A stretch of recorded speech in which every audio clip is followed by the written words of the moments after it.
for the withdrawal of all United States combat and advisory troops from South Vietnam. And that's really the major issue. Now, on the question of war crimes, it's really only with the utmost consideration that we pose this question. I don't think that any man comes back to this country to say that he raped, or to say that he burnt a village, or to say that he wantonly destroyed crops or something for pleasure. I think he does it at the risk of certain kinds of punishment, at the risks of injuring his own character, which he has to live with, at the risks of the loss of his family and friends as a result of it.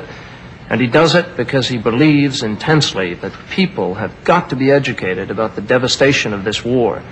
We thought we were a moral country, yes, but we are now engaged in the most rampant bombing in the history of mankind. Since President Nixon has assumed office, we have dropped some 2,700,000 tons of bombs on Laos. That is more than we dropped in the entire Pacific and Atlantic theaters in the entire course of World War II. And I think the question of morality really has to enter in here. So I'd say that Vietnam Veterans Against the War are really trying to approach this from a most constructive point of view. You were both actually there, each allowed 5 minutes, and you took a little less, but have you finished your opening statement? No, I'd like to discuss everything possible. Yeah, right. But now we can both talk, I guess. I'd like to comment on a number of things. Our attitude certainly isn't our country right or wrong. We were all 15 and 16 years old. We happened to get into the Vietnam War. What's so interesting about many of Mr. Kerry's backers, including Clark Clifford, Roger Hillsman, and a number of others, is that they happen to be exactly the same people who sent us to Vietnam. We certainly, obviously, would never support this country if we felt it were wrong. We just feel we need a rational way out of Vietnam. As far as setting a date, that accomplishes nothing. Finally, Mr. Kerry said that he didn't come here to show bitterness. He didn't feel bitter. He said in a statement to the Senate Foreign Relations Committee on April 22nd, he said, "We are angry because we feel we have been used in the worst fashion by the administration of this country." A second thing we object to with Mr. Kerry's organization is his attempt to represent himself as speaking for all veterans, which he clearly did in the same statement.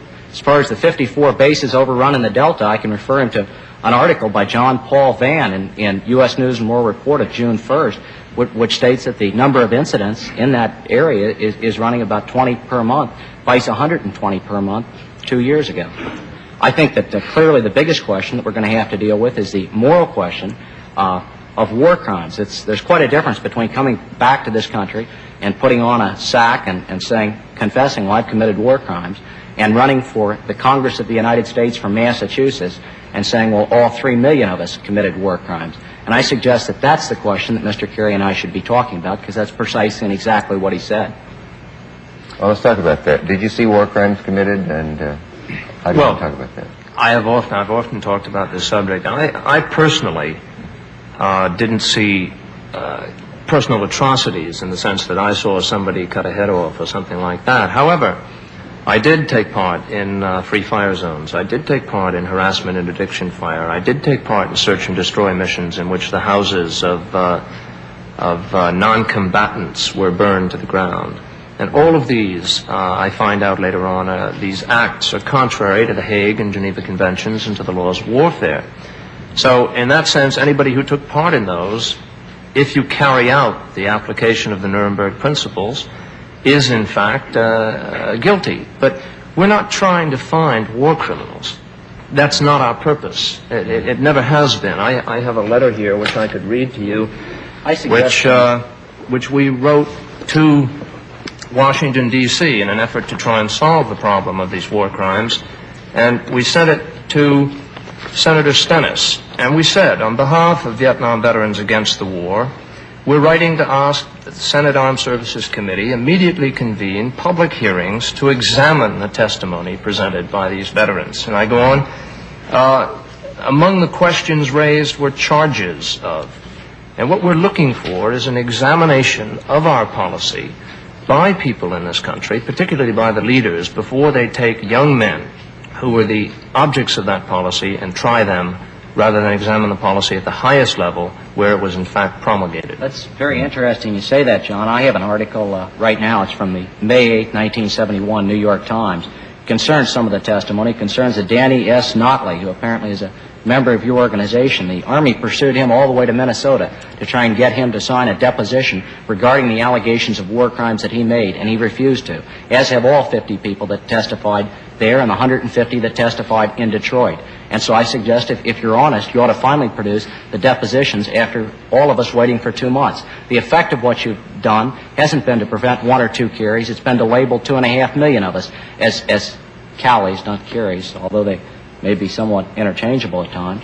I suggest that the point of the matter is that's precisely and exactly what you've done.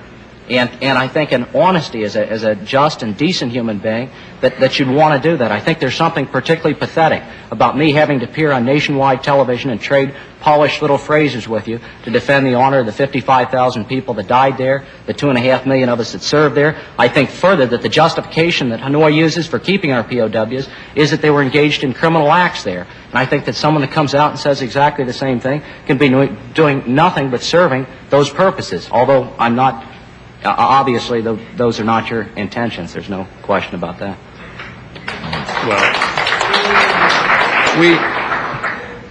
the Vietnam Veterans Against the War, and I can't even pretend to speak for all of the Vietnam Veterans Against the War, let alone speak for all the men who served in Vietnam, and neither, in fact, can anybody else pretend to speak for a majority. That's entirely in the impossible reign. But what we're saying is, and the reason that some of these men have not signed depositions is very, very simple, and it's up to each individual. One reason is that specifically they are not looking to implicate other people. They haven't cited names of individuals involved because they don't want more Callies. They don't want men to enter double jeopardy, to have to come back to the United States of America and be penalized for those things that they did that were the result of the mistakes and the bad decisions of their leaders. Mm-hmm.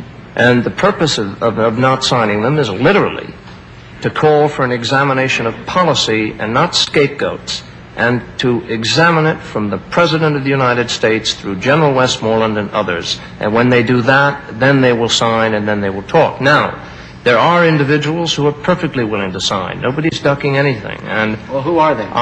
Tell me that. Well, I have a friend who came all the way from Florida today, and if it's all right with you, he's here now. I'd be very happy to bring him on and let him make a deposition. Well, I'd say just you and I have had the same experience. You've asked for depositions. Yeah, I'd like to see him sign a deposition after the show. I think you've made a very, very serious charge. That's absolutely correct. I have. And there's a veteran here who's come all the way from Florida who, if you didn't mind, would come on television now with names, facts, dates, places, maps, coordinates, and he'd be very willing to make it.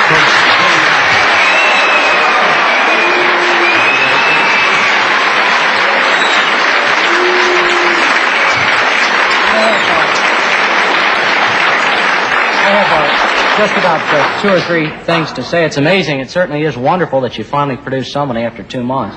Second thing I have to say is the last time I came on this show, I appeared basically on a 4-against-1 form, and I'd prefer it 1-to-1. But I'd certainly be interested in seeing him do that after this show, and I know the people of America would. It's interesting that you happen to say that you don't claim to speak for all veterans. You said before the Senate Foreign Relations Committee, same testimony previously cited, I am here as one member of the group of 1,000. Which is a small representation of a very much larger group of veterans in this country. And were it possible for all of them to sit here at this table, they would be here and have the same kind of testimony. Well, and I'm here, John. I'm a veteran in this country. I'm here to say that's a lie.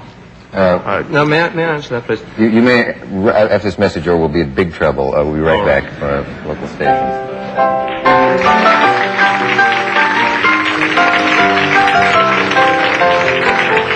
We are back. I'd like to finish my statement, if I could, Mr. Cavett. I think that it's highly interesting that Mr. Kerry has finally produced one person to sign a deposition after 3 months of accusing 2.5 million of us of being war criminals. I suggest that if he produces another 400,000 or 500,000 depositions, then his charge might stand up. I think all he established, even if the deposition was correct, is that he has one war criminal that belongs to his organization, and that's kind of pathetic. Further, I'd like to go on. Well, maybe he's done so much. I'd like to go on and finish the... I served in Coastal Division. It's easier if we don't jump into a second subject when one is on the table. Well, as to my being a liar,